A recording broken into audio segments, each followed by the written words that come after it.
Selamat pagi teman-teman, bagaimana kabarnya? Pasti baik-baik kan? Oke, pada pagi hari ini suster akan mengajar bahasa Indonesia. Tapi sebelum belajar, kita awali dengan doa dulu ya, agar dalam pembelajaran hari ini dapat berjalan dengan lancar. Oke, kita berdoa dalam nama Bapa dan Putra dan Roh Kudus. Amin.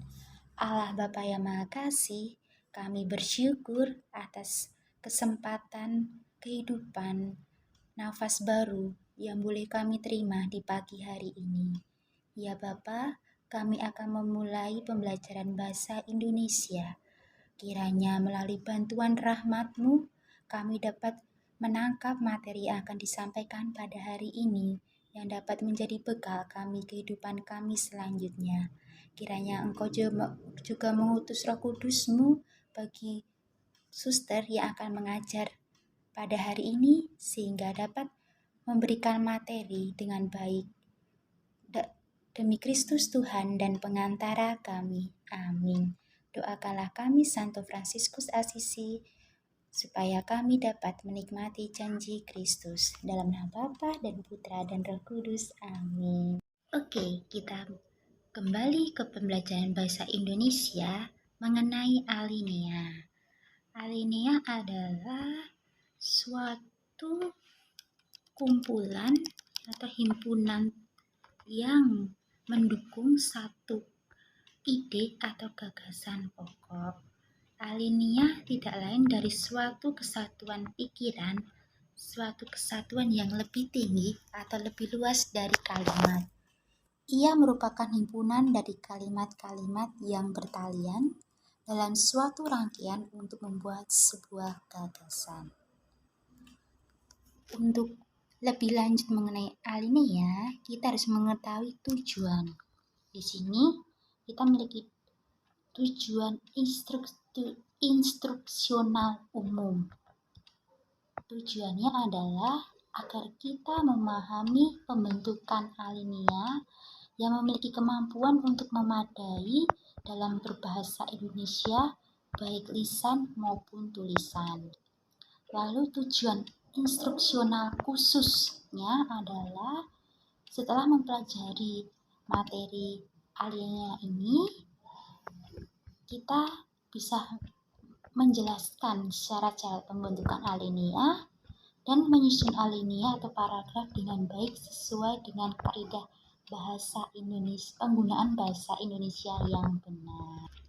Tujuan umumnya dalam kita belajar tentang alinea adalah memudahkan kita untuk memahami dan dengan memisahkan suatu tema dari tema yang lain. Oleh sebab itu, setiap alinea hanya boleh mengandung satu ide pokok atau tema. Lalu yang kedua adalah kita juga memisahkan dan menegaskan perhentian secara wajar dan formal untuk memungkinkan kita berhenti lebih lama daripada pemberhentian pada akhir kalimat. Dengan perhatian yang lebih lama ini, konsentrasi terhadap tema alinea lebih terarah. Jadi, dengan belajar alinea ini mempermudah kita untuk memahami suatu bacaan sehingga kita dapat memahami kalimat yang ditulis oleh seorang penulis itu sendiri. Setelah kita mengetahui tujuan dari pembentukan alinea, kita juga harus mengetahui dulu syarat-syarat pembentukan alinea. Siapa yang tahu syarat-syaratnya? Mari kita buka modul kita. Syarat-syarat pembentukan alinea ada 3 yang dapat disingkat dengan K2P. K2P itu apa sih, suster? Oke, suster akan menjawab. K2P yaitu kesatuan, koherensi, dan perkembangan alinea. Apa sih yang dimaksud dengan kesatuan, koherensi, dan perkembangan alinea? Oke, suster akan menjelaskan. Kesatuan, yang dimaksud dengan kesatuan adalah bahwa semua kalimat yang membina alinea itu secara bersama-sama menyatakan suatu tema tertentu. Jadi, di sini bahwa kalimat yang telah kita buat itu menyatakan atau menjelaskan tentang tema yang kita buat. Yang kedua, koherensi. Di sini kekompakan hubungan antara sebuah kalimat dengan kalimat yang lain. Jadi, adanya bahasa yang digunakan itu antara kalimat satu dengan yang lain, apakah saling berhubungan atau tidak. Yang ketiga, perkembangan alinea. Ini adalah penyusunan atau perincian gagasan-gagasan yang membina alinea itu.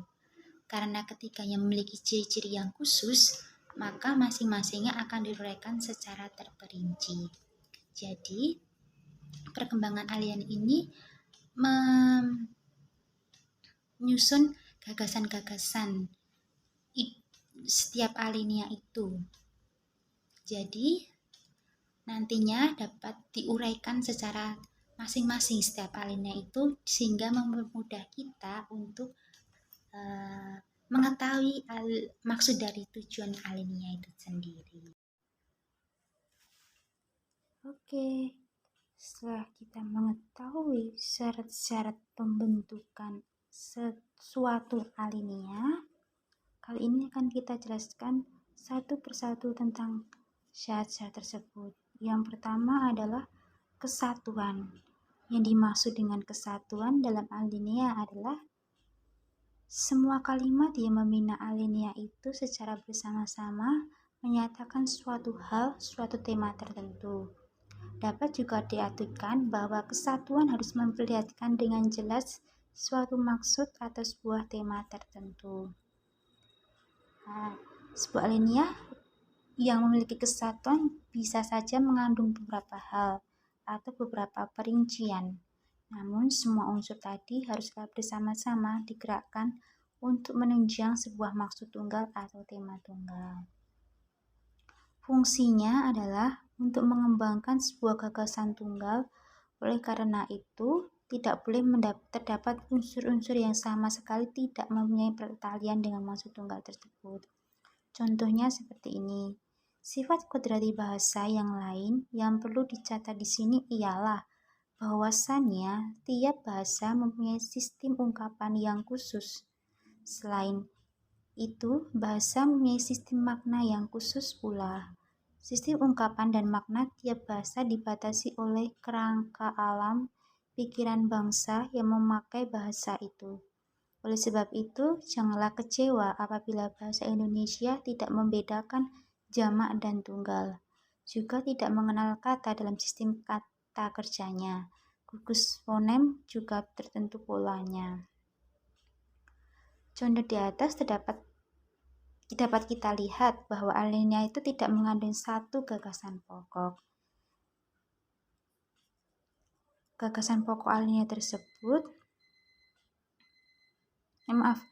di atas merupakan mengandung satu gagasan pokok, yaitu tiap bahasa mempunyai sistem ungkapan dan makna yang khusus.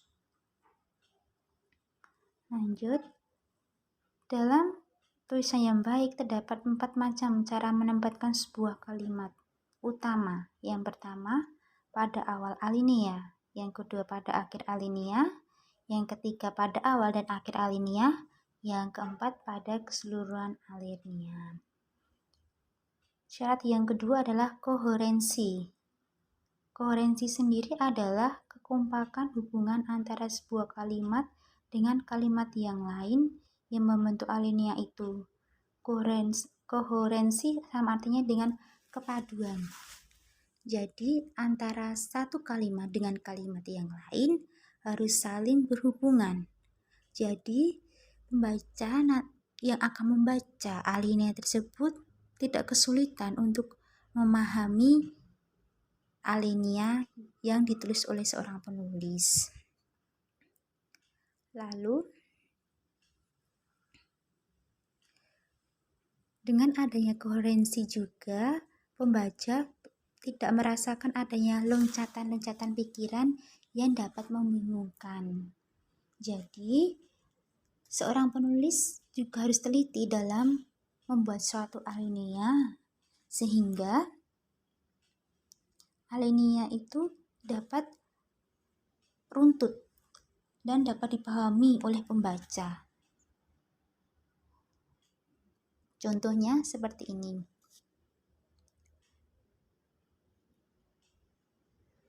Generasi tahun 1928 adalah generasi pencetus Sumpah Pemuda yang berjuang demi keinginan bernegara. Tahun 1945 berjuang untuk melaksanakan gagasan Sumpah Pemuda. Generasi 1945 adalah generasi pelaksana. Generasi zaman kemerdekaan adalah generasi pembina dan pengembang nilai-nilai nasional. Tiap generasi memiliki panggilan masing-masing sesuai dengan zamannya.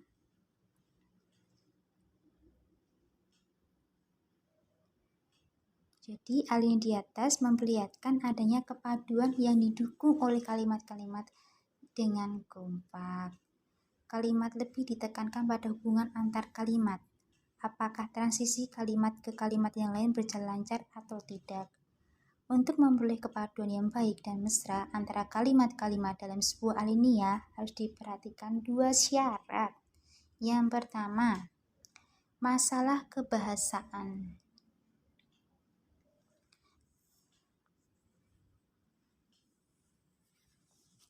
A. Repetisi. Koherensi dapat dibangun dengan mengulang kata kunci. Kata kunci adalah kata yang dianggap penting dalam sebuah alinea. Kata ganti. Dalam berbahasa, sebuah kata yang mengacu pada manusia, benda, atau hal tidak akan dipergunakan berulang kali dalam konteks yang sama. Ketiga, kata transisi yang berfungsi terletak pada kata ganti dan repetisi. Bila repetisi menghendaki pengulangan kata kunci serta kata ganti, tidak menghendaki pengulangan kata benda, maka transisi sebagai jalan tengah. Contoh dalam kata transisi yaitu hubungan yang menyatakan tambahan, pertentangan, perbandingan, akibat, tujuan, tempat, dan singkatan. Yang kedua adalah perincian dan urutan alinea. Perincian dan urutan alinea adalah bagaimana pengembangan sebuah gagasan utama dan bagaimana hubungan antara gagasan-gagasan bahwa penunjang gagasan utama. Jadi, penulis dapat menjamin kepaduan dengan memukakan perincian isi berdasarkan urutan ruang, waktu, dan urutan kronologis. Yang terakhir adalah perkembangan alinea adalah penyusunan atau perincian daripada gagasan-gagasan yang membina alinea.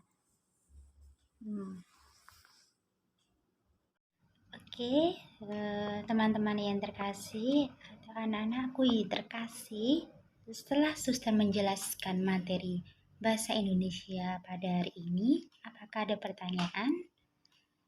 Jika kalian masih bingung atau malu untuk bertanya langsung pada kesempatan hari ini, bisa kalian lewat WA group atau telepon Suster.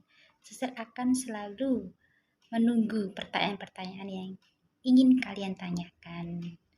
Oke, sebelum kita tutup pembelajaran hari ini, marilah kita tutup dengan doa. Oke, Suster yang akan pimpin ya. Dalam nama Bapa dan Putra dan Roh Kudus. Amin. Tuhan Yesus Kristus, kami bersyukur atas penyertaan dan pendampingan-Mu dalam pembelajaran hari ini. Semoga materi yang telah kami terima pada hari ini menjadi bekal dan menjadi suatu hal yang berguna bagi kehidupan kami selanjutnya. Kami masih mohonkan penyertaan dan pendampingan-Mu di kegiatan kami selanjutnya. Semoga kami dapat melaksanakan aktivitas kami dengan sukacita tanpa mengeluh. Nama-Mu semakin kami puji dan kami muliakan, kini dan sepanjang segala masa. Amin. Santo Fransiskus Asisi, doakanlah kami. Dalam nama Bapa dan Putra dan Roh Kudus. Amin. Terima kasih semua. Sampai jumpa kembali.